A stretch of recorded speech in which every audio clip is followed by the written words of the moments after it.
How's it going, everyone? I just got the new Angels Secret Lair Commander deck. I believe it's the first time that Wizards had released an entire Commander deck like this. I might be wrong though, but it definitely got my attention, and I was taking a look at the deck list. It looked like a real solid build, actually. There's only a couple cards I'd like to throw in here, like Avacyn, and kind of just go that route with some destruction, but I'm not sure what I would even take out of this. And I did look at the deck list online, but I didn't really get a good look at all the cards in it, so figured we could take a look at this together. I do like the packaging, that's for sure. Okay, so these are limited, but they're still, last time I checked, they're still available, and there are about $200 to $250 worth of cards in this deck currently, last I checked. So that's, I kind of even considered, well, what does it cost me to just build this deck out versus, you know, maybe getting like the special versions of the cards in here. And it was actually cheaper to get the deck, which is a good thing. Even though $150 is pretty steep for a Commander deck, if you look at it that way, it's not too bad. I actually did skip out on the past couple sets for that same reason, though. Commander Masters, I spent $100 to get all of the different variations of cards that I wanted instead of my initial idea of getting a couple booster boxes, but it's just doesn't seem to be worth it like that. But this looks really cool. I like the box a lot. I'm not sure what I would do with this box afterwards, maybe dice, but I do love it. I also just love Angels. So I have a game called Legions of Will, and I don't really have anything out right now. I do have some of these booster packs for my second set here. Actually, we could take a look at, there's like some of the cards. So like you see the Angels in the game. So my game, Legions of Will, focuses around angels and demons, and so I just love those tribes in Magic as well. But I've never actually had an angel deck. I only have a Rakdos deck, and a lot of Rakdos themed decks.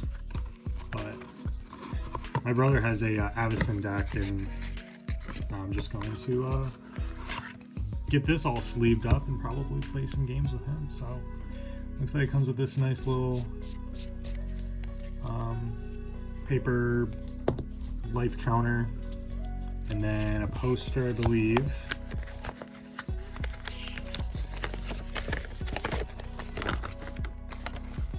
Very cool. Looks to be like the sort of logo for this deck. So it is Angels. They're just like us, but cooler and with wings, kind of like a long anime title. And yeah, looks like right off the rip, doesn't look like that is hollow. Oh, yeah, let's open this up. An entire Commander deck. Oh, I see. Okay, so those are the thicker sort of Commander cards there. So these are thicker. And we have Gisela, the Broken Blade, and Bruna, the Fading Light. And then those can conjoin into Brisella, Voice of Nightmare. So that's kind of cool to just have as like a little art piece almost. Yeah, very thick. And then so here's the main deck. So let's take a look together. There we are. So yeah, nice foiling. Looks like the cuts on the cards are nice. Everything looks pretty good quality. Gisela, the Broken Blade, and Bruna, the Fading Light, both in foil, and that looks really nice. So it's close to a full art sort of card. So I'm gonna put that there. I'm gonna get this sleeved up for sure and test it out. Archangel of Thune, that is, I love the alternate art for the angels. It's really kind of what drove me to get this. Scott M. Fisher is the artist. I like that it kind of has more of a realism to it. I don't know, there's something about it, kind of like Renaissance looking, almost like nice painting. Whenever you gain life, put a 1/1 counter on each creature you control. So this card alone is like up there in price, and this variation is just really cool looking. Court of Grace. So we have like an alternate art version of that card, which came out not too long ago. And this is beautiful, the Commander's Plate, which also is up there in price.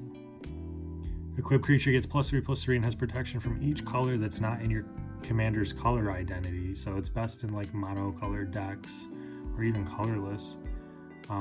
It only costs 3 to equip to a commander. Angel of Finality. This is not one of the cards in this deck is a card that has seen its first printing ever. I don't believe it's that one. Angel of Ruins. Very nice. Yeah, these are actually, oh yeah, this is it, Ardent Angel. So this is the card that, this is the first time it's ever been printed. It's only ever been available digitally. Cost 6, is 4/4 flyer. At the beginning of your upkeep, if Ardent Angel is in your graveyard, roll a 4-sided die. If the result is 1, return it from your graveyard right to the battlefield. So I wouldn't really, I'm not sure what to take out of this deck, but I like how it's just straight up an Angel Tribal deck and has a little bit of life gaining abilities. So these are all the special Secret Lair holographic foil versions of cards, and then I believe the rest of the cards in this set are from the list. Dawnbreak Reclaimer. And angels typically have higher costs, like a lot of angels cost 6 or 7, but there's ways, it looked like there's a lot of ways to get some angels out cheaper. Angel of Destiny. All right, so now we're getting into, these cards are still foil, and now we have the little Planeswalker symbol at the bottom. So these are going to be like essentially like cards from the list almost. And this just came out in Commander Masters, so Angelic Field Marshal. These are all still hollow foil. Archangel of Tithes. Yeah, these are all the good angels, and there's some ways to get them out too. There's some like ramp and stuff for angels. But yeah, these look really nice. I kind of wanted to just like thumb through the deck real quick. Sapphire Sky's Blade. You may pay 1 white and tap 4 untapped creatures you control with flying rather than pay this spell's mana cost. It is a flying, lifelink, and other creatures you control with flying have indestructible. It's a really, really good effect. I misread it when it came out, and I was like, wow, this card's absolutely amazing, but it's still a really good effect. I overlooked the fact that it's creatures with flying. Angel of Serenity is a nice, really nice card. Love the foiling on that. That's cool. Angel of Vitality. I'm not sure if the whole deck is foil. It seems like it is. I didn't really think it was. Entreat the Angels. Shattered Angel. I love this card.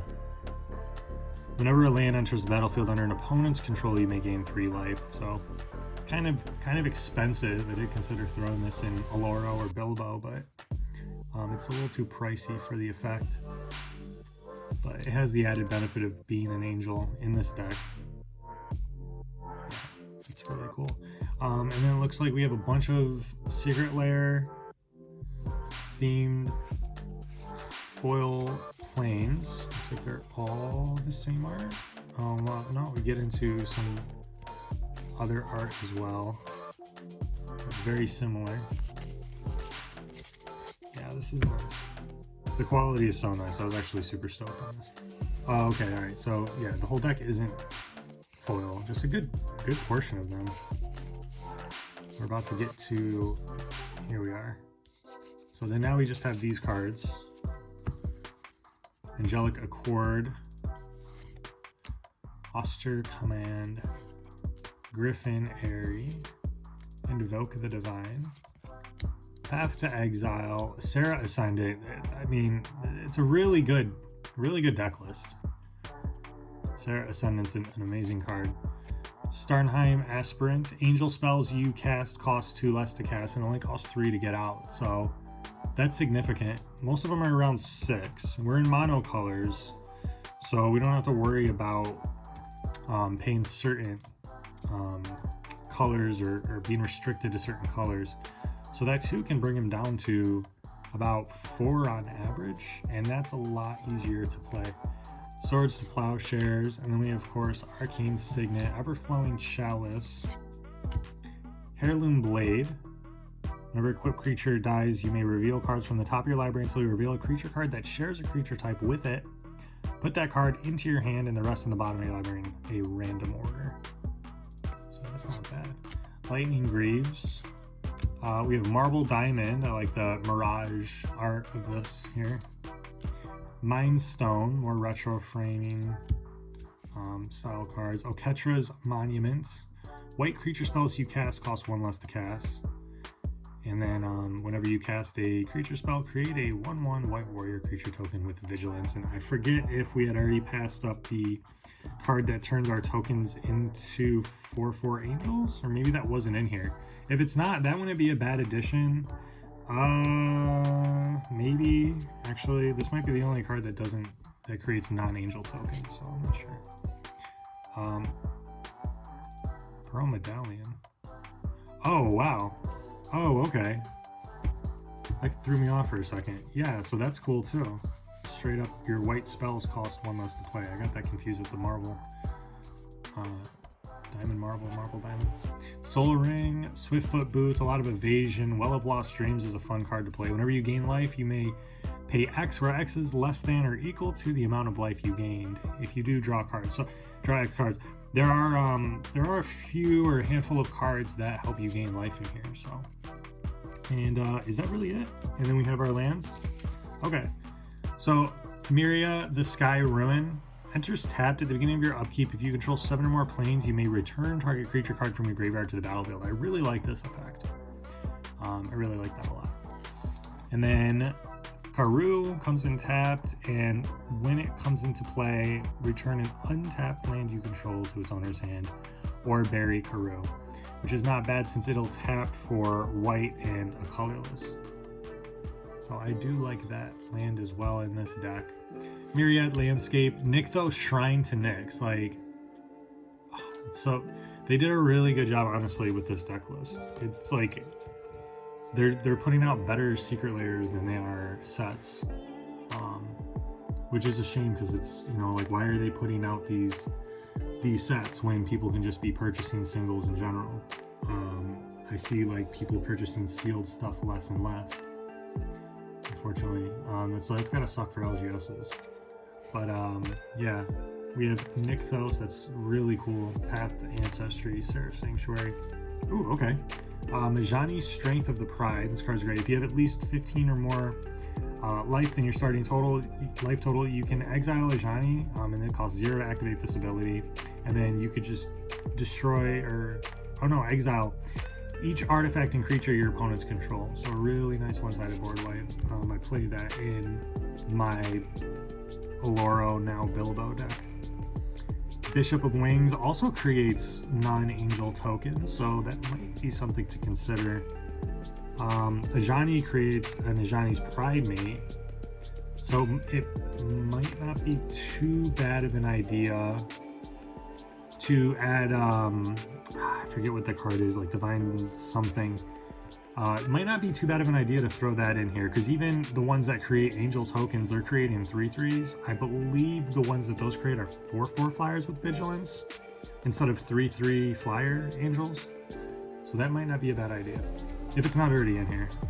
Cleansing Nova, Dawn of Hope, Dismantling Wave. Create your opponent destroy up to 1 target artifact or enchantment that player controls. but you can cycle it and destroy all artifacts and enchantments for 8. I like the variable ways to play that. Giada taps for white mana, which can be spent to cast angel spells, and then enters the battlefield within each other angel you control enters battlefield with an additional 1/1 counter on it for each angel you already control. That's kind of nuts, is it not? That's pretty crazy. I'm definitely looking for it. I'm about to sleeve this up and play it tonight. I'm actually excited about this deck list. Kindred Boom. Giving things indestructible, but no Avacyn. I would say 100% I would throw Avacyn in here. 100%. And then, what is it, World Slayer. Whenever you gain life, you may put that many 1/1 counters on each creature you control. Do this only once each turn. I would probably take this out for Avacyn. Probably. I don't know how much life gain is really in here, and angels are already pretty strong as they are. Like, you have Archangel of Thune, which is a better version of this. This only triggers once a turn, but it does put that many 1/1 counters on it versus just one instance of, or you can get multiple instances of putting one 1/1 counter on each of your creatures. Yeah, so whenever you gain life, put a 1/1 counter on each creature you control, versus this, which only triggers once, but if you say you gain like 12 life or something like that, then this would be pretty valuable. But I don't see us gaining life like that, except for Archangel of Thune having life link. I'd probably take this out. It's definitely a good card, but I don't see this giving us as much value as other things would. Search for Glory, Speaker of the Heavens, Thalia's Lancers, ETB, search your library for a legendary, reveal it, put it into your hand, then shuffle. So that would be great for a bunch of different cards. Cosmos Elixir helps gain us some life. Endless Atlas. Pay 2, tap, draw a card, activate this ability only if you control 3 or more lands with the same name. So that's pretty easy. Our monocolor deck here, Maze Mind Tomb. Sword of the Animist. Whenever a equipped creature attacks, you may search your library for a basic land card, put it on the battlefield, tap, then shuffle your library. So really not bad. I'd like to see how easy or how difficult is it to ramp up in this deck. It looks like most of these things are pretty much taken care of though. Okay. Wait, enters battlefield with a page counter. Whenever your commander enters a battlefield, okay, or attacks, I was gonna say. Our commander costs like 7 or something, so it's not that good, but or attacks, put a page counter, and then you can pay 1, tap to remove 1, and then draw 1 card. The One Ring is probably better than this card too, but I'm pretty sure the One Ring can go in any deck. Urza's Incubator is just another really good card. It's like a $20 card. I'm not sure what it's at now, but I mean, I could use a few of these. Just any tribal deck. Creature spells of the chosen type cost 2 less to cast. Only cost 3. So Urza's Incubator is such a good card. I love that. Vanquisher's Banner. And then back to our lands, we have Ark of Brazga, Founder's Enclave, War Room, and then we have our tokens. City's Blessing. We have some Angel tokens, and I believe there's a bonus card in here. Yeah, we're creating 3/3 flyers, 4/4 flyers, 4/4 flyers with Vigilance, 2/2 flyers, which maybe we could turn those into Angels. And then the bonus card here, Sigarda's Aid in hollow foil. I keep saying hollow because I'm like used to talking about other TCGs at this point, but yeah, foil. 1-drop enchantment. You may cast aura and equipment spells as though they had flash.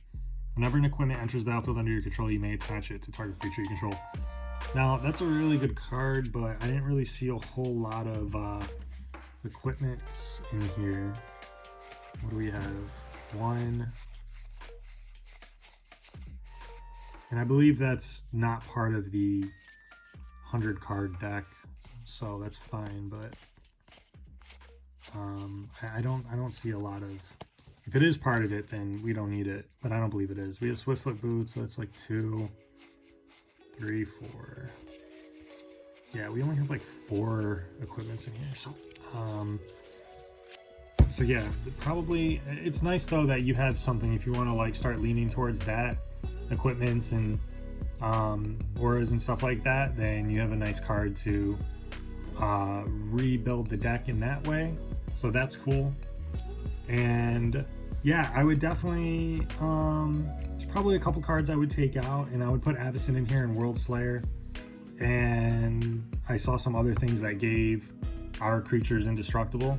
So it's already almost there with that strategy. So yeah, I hope you guys enjoyed this video. Appreciate y'all for watching. Until next time, peace.